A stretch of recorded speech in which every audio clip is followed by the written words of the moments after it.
That raises problems. Is this state of affairs in accordance with God's will or not? If it is, he is a strange God, you will say, and if it is not, how can anything happen contrary to the will of a being with absolute power? But anyone who has been in authority knows how a thing can be in accordance with your will in one way and not in another. It may be quite sensible for a mother to say to the children, "I'm not going to go and make you tidy the schoolroom every night. You've got to learn to keep it tidy on your own." Then she goes up one night and finds the teddy bear and the ink and the French grammar all lying in the grate. That is against her will. She would prefer the children to be tidy. But on the other hand, it is her will which has left the children free to be untidy. The same thing arises in any regiment or trade union or school. You make a thing voluntary, and then half the people do not do it. That is not what you willed, but your will has made it possible.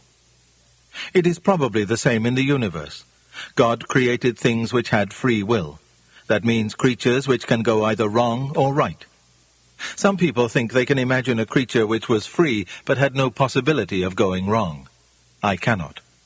If a thing is free to be good, it is also free to be bad. And free will is what has made evil possible. Why then did God give them free will? Because free will, though it makes evil possible, is also the only thing that makes possible any love or goodness or joy worth having. A world of automata, of creatures that worked like machines, would hardly be worth creating.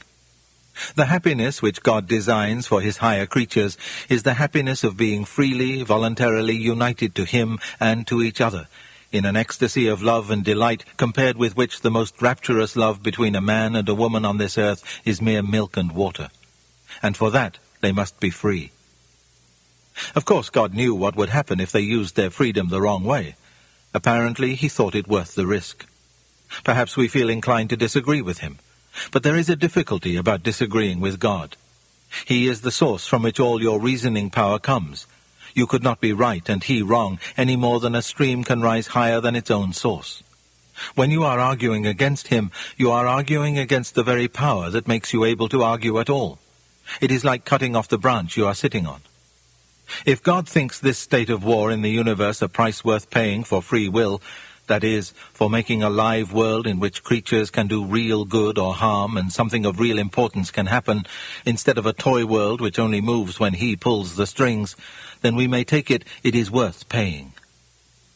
When we have understood about free will, we shall see how silly it is to ask, as somebody once asked me, why did God make a creature of such rotten stuff that it went wrong? The better stuff a creature is made of, the cleverer and stronger and freer it is, then the better it will be if it goes right, but also the worse it will be if it goes wrong.